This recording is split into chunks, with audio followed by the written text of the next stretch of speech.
Tugire Kristo murameze neza bahaye ikaze muri uyu mwanya mwiza wo kwakira umugisha w'Imana, uyu mwanya mwiza wo gusobanurirwa indoto twarose no kwishurwa ku bibazo bimwe bimwe byagiye bibazwa.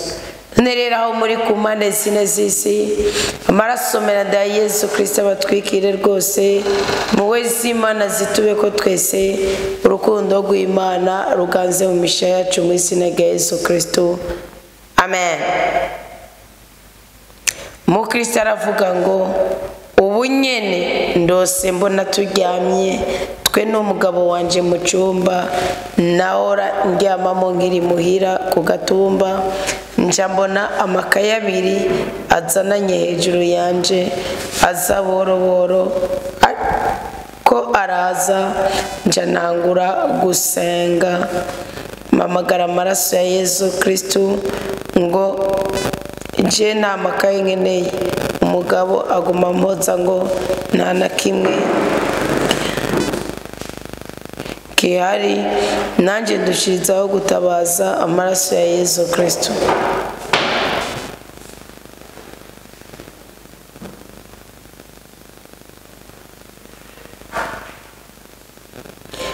Numva umubanyi wa ruguru adodeye ku idirisha aho turyamye, nawe amwitabye muga namumenye, nguma nsenga cyane, mbona ya makaye agiye buke buke agana wa mumama yariko aradodora ku idirisha. Bisigurike nuvuga ndabora kubona urota uryamanye n'umugabo wawe mugukibana ku gatumba kiwaye nakavuye ko ubuzima kibona ku gatumba ugitanda waryamye ku kiringo nakavuye ko ubuzima. Kandi igihe cyose winona mu ndoto uri gukora ikintu wakoze mu buto bwawe ufishe igisuzuguro ku buzima bwawe. Mu wundi mwanya wacibona ngo haje amakaye avuye hejuru urayanga mugo umugabo yayemera, umaze kuyanga umubanyi yaje kudodora nka kumugururira ubwo musenga cyane ucubona ya makaye atwaye mu mama. Ariko rero umuntu azananye ku idirisha ariko aradodora ku idirisha waretse kumugura wisonzeke.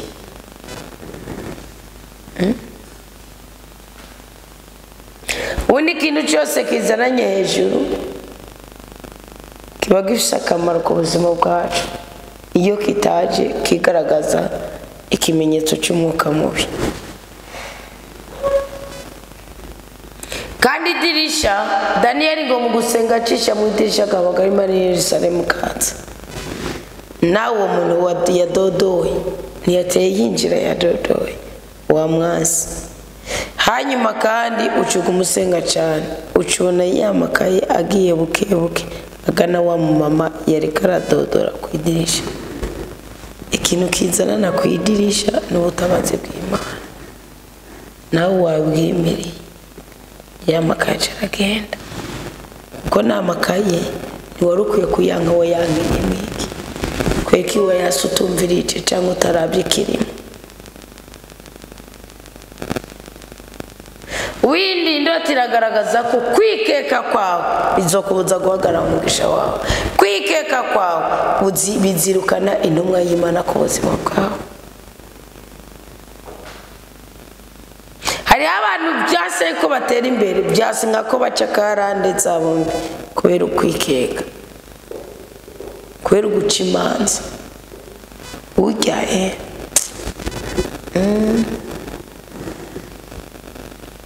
kamuko nyene.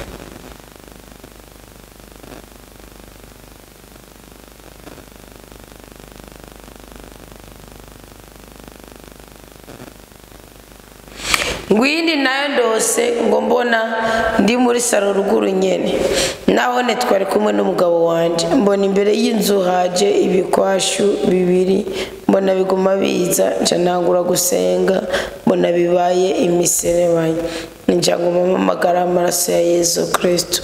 Umugabo akambwira ko atabyabona, nanje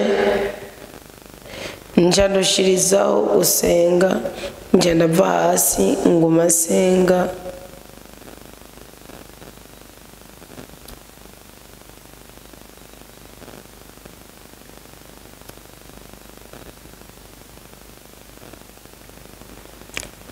ngo yaguma senga nja iyo biri uko senga niko byahindukira bisubira inyuma bigeze mu irembo nca mbona bihindutse ubuyabu bubiri mba byatangiye guhinduka umuserebanya amubuya bubiri umugabo acara bubona ambwira ati reka kubukurikira usanga ari abantu naje ni mu izina rya Yesu Kristo umvireho ndabukurikira gushikaho twahora tugirira ishapure ruguru kandi bwafashe inzira irora kuri wa mugore tubana ruguru yari yadodoye mfasha mu ndotorere aho munsi nagumye mu ndoto nyinshi ari nizo nibagiye kandi ndagwaye musabire muhezagi kugwa rero nibirukana ibitero by'amashitani wirukana ibitero by'abarotsi gusa indoto y'ubwa mbere yakwereka ko kwikeka kwawe kuzokubuza amahiga ubona iya kabiri irakwereka ko ari impinduka amasengesho yawe azokwereka ukuri k'ubuzima ukiyambere ubona ko umugabo watagaragayeho mugiya donc wabona ari gusa mugiya kabiri yanakubwiye kugira inama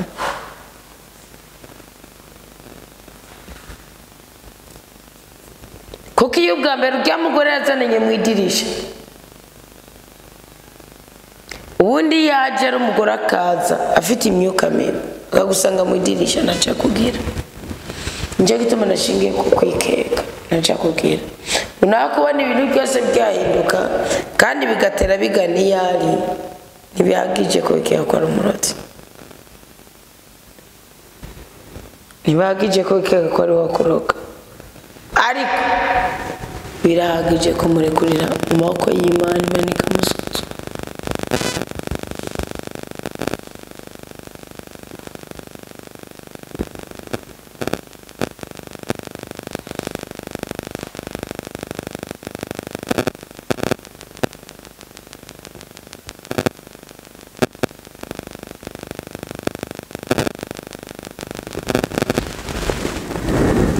nguvuga rero ibyo byabu ibyo bihindagurika kubona wasenze bigasubira iyo byavuye komeza usengerera bikuvemo burundu aho byatsindara kugira ngo bikugereko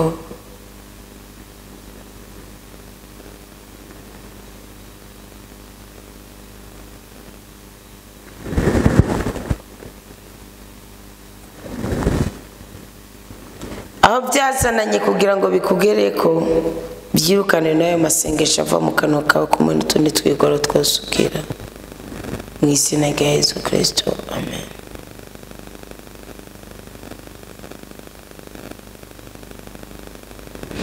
Nimukisi aravuga ngo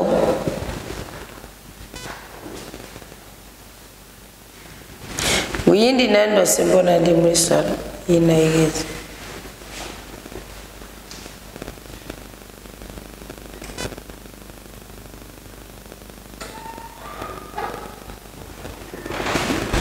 watubwiye ingene umuntu agira umuvumo uratubwira niyo uri president ko hataburi kosa ukora wa muvumo maka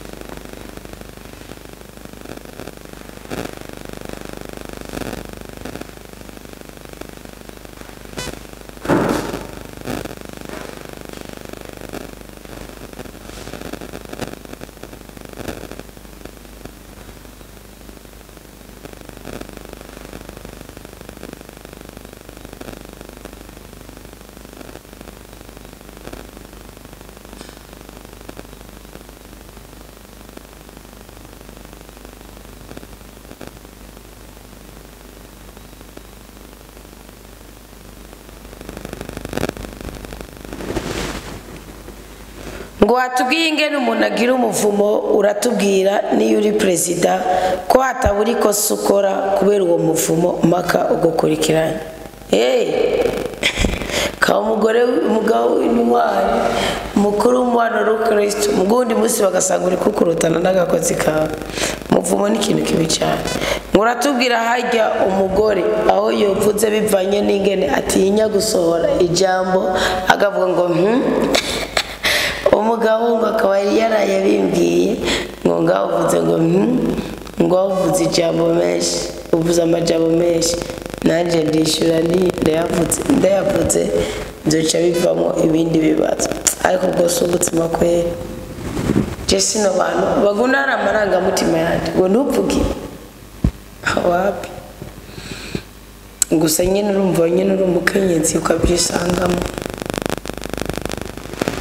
ngo none mama Anita ndagusabye usengere ngugwe ko iyo muvomo Imana igukure ko mu izina rya Yesu Kristo ngo Imana ibaho umugisha mwaraheze ke murakotse ariko unyene ku murango mijije kurota mbona turiko turajabuka ikiraro turi benshi ariko abari imbere yanje bose bajabutse nanje hageze ko njabuka biranga no ubwoba nje ndagwa mu ruzi nakamuna ko nakangaratete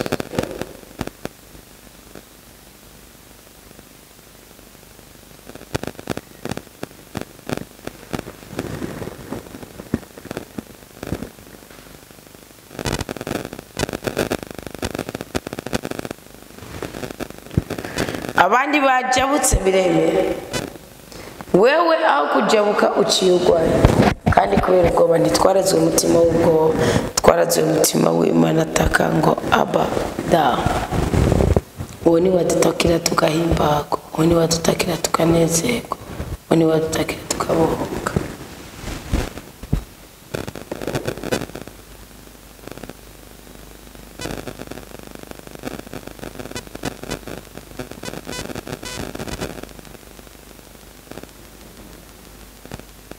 kugwayo abandi bajabutse ni guhererwa ni kuburira abandi barose ni gupfira abandi batabariwe rero rabo uwo muvumo kuri kuwivumutse ibintu by'imivumo imikoshi imyako bisaba imirimo mukora nimugende muyikore mukamabaye umukesha kuko nundi muba muri mu ruzererezi muraruha rwose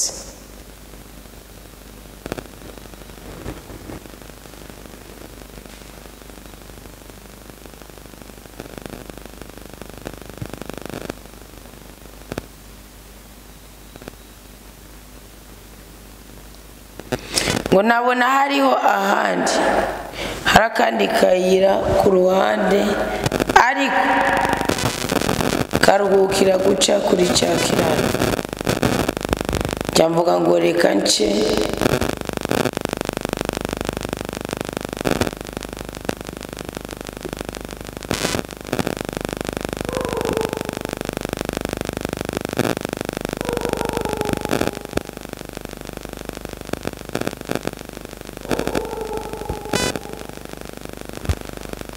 kurako kandi karongo naciye mvuga ngo reka nce muri aka kayira kugira nce ku kiraro gito nciye nikangura nukurondera iminyura y'ubuzima mugabe kiba carabaye nkayo uvuga ati reka noneho namuvuje kwa muganga reka nje ku mupfumu ukamena ibanga kukanyuma ari gupfa aja gupfa n'ubundi aho hantu atahapfa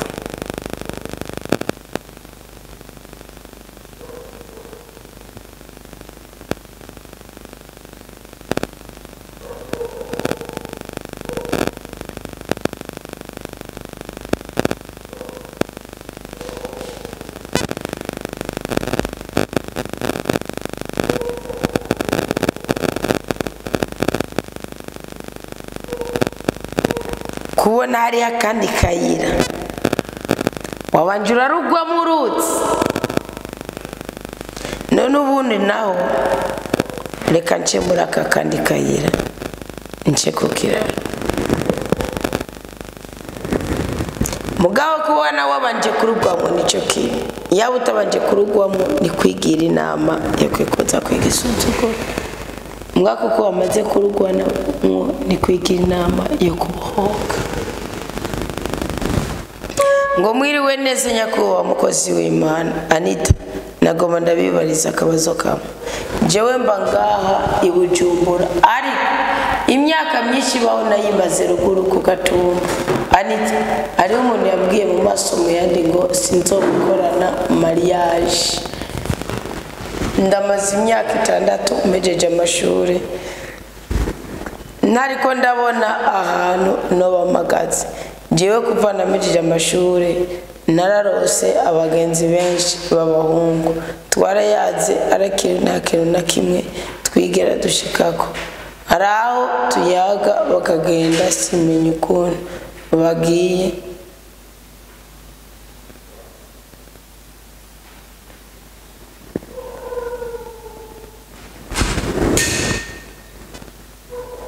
Hari n'abandi tuyaga bagashaka kusambanya byonyine gusa atamigambi bafise. Ibyo byose nkaba ndiko ndabicamo uko. Jewe rero hari igihe mfata umwanzuro wo gusenga, ngasenga nkakora igipfungo c'imisi 9, nkagira neve n'imisi 9, nk'iyo neve n'imisi 9 ndasenga. Kenshi iyo ndi mwayo mafungo ndakunda kurota ndiko ndagira mariage nambaye ikanzu yera y'ubugeni. Ejo mu ijoro narabyutse saa 9 ndasenga, saa 10 isubiye kuryama nasubiye kurota ndiko ndagira mariage. Indoto ya mbere narose ndi mu mafungo, narose nagize mariage. Umuhungu nabonye twari kumwe, twarigeze kuvugana iby'urukundo ariko yagiye.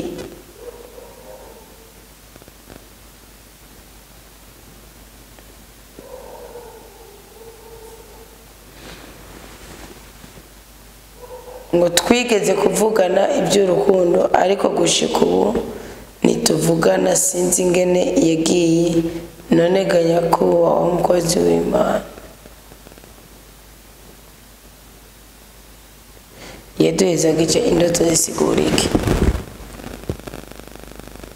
Ubundi mbanze ndakubwira ko iryo jambo watuweko iryo tarike.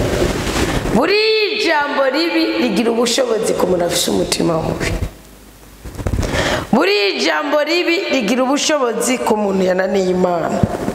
Buri jambo ribi rigira ubushobozi ku munyabicumuro. Buri jambo ribi rigira ubushobozi ku muntu yidodomba. Buri jambo ribi rigira ubushobozi ku munyamahane.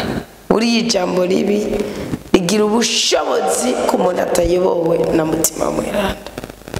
Ubundi iyo bawe na mutima mweranda ijambo ribi ricika ibitabitso.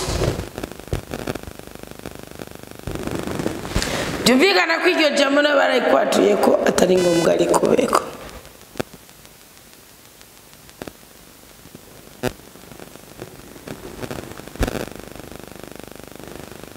Iyo wangura senga ukagira utwigoro ukagira iki.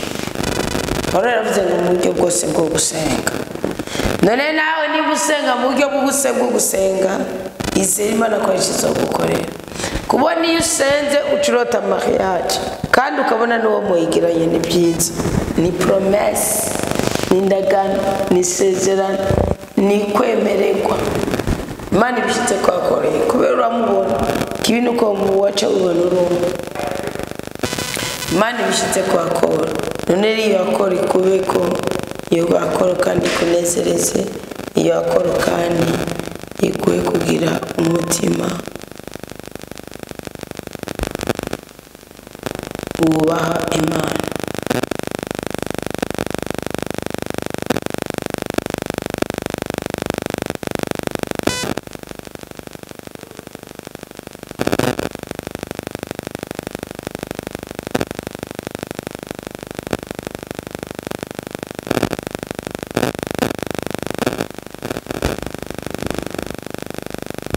None rero uve neza ko ari indagano yuko umukama azogugwa. Ni nk'uko umukama ari kukwereka ikindi kintu.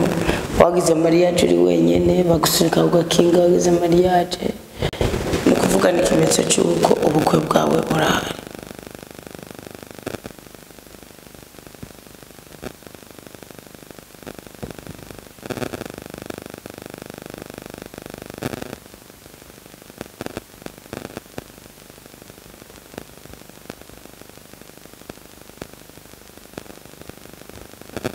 zindoto zose nizo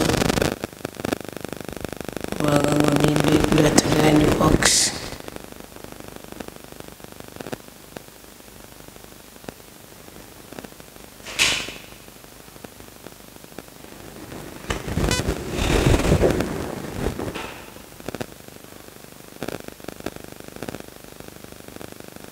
wari umubyeyi twagabiwe na Rugira.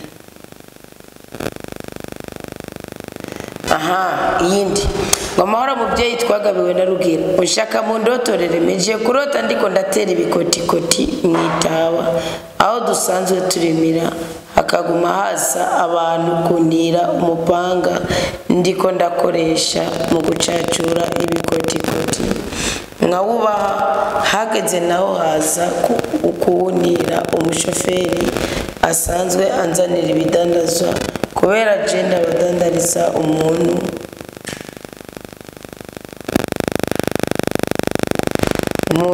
ari ibujumbura, ndawumwemerera aheze umwanya acaza uwundi mukobwa umasenge kuwunira,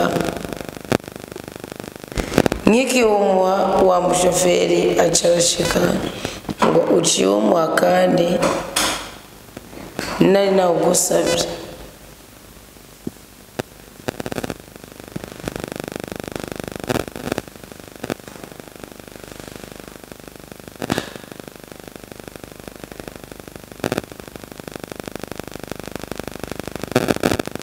kandi nari nawugusabye bwa mbere, ncavuga ngo ko ari wowe wari watanguye kuwusaba ariko ndawuhe wewe. Mu nyuma acaza mwene wacu tudasangiye mama aca tubwira ati nimwumvirize amakuru kuri RTNB ati papa Nyenubweranda yagendeye muri komine Mwumba, abasanzwe bakora imyuga mito mito. Yagendeye muri komine Mwumba abasanzwe bakora imyuga mito mito. Birasigura ko umenyesha amakuru mu bwawe bw'ijuru, ubona we n'umuhanuzi. Kandi kuvuga ngo papa yagendeye abantu imyuga mito mito ni ukuvuga ko ari ingabire zo mukamaziko ziraseseka. Buriya ni mwebwe mwafashe ibintu mukabimeneka mukaja kuri protokole, Imana yo yaremo mukarira. Ora ko baza kugutira bakaza kugutira munyu mugapfuruha uwo kwa so wanyu kandi yo mushoferi aje kugusaba, sibyo? Mugabo naho baje ni mama jabwetse ni mwumvirize wabaye amakuru meza kandi amakuru yo kwizego. None rero wumve yuko uvuga ubuzima bwawe ubuzima ubaye n'ubuzima abantu bakeneye kugira ngo bashobore kumenya amakuru cyabashiye kuba mu bintu runaka. Mva ko n'umushoferi yagerageje kujya kubwira kandi wari umwizigi wa kuburyo bw'uko wavuze ati nabitanze.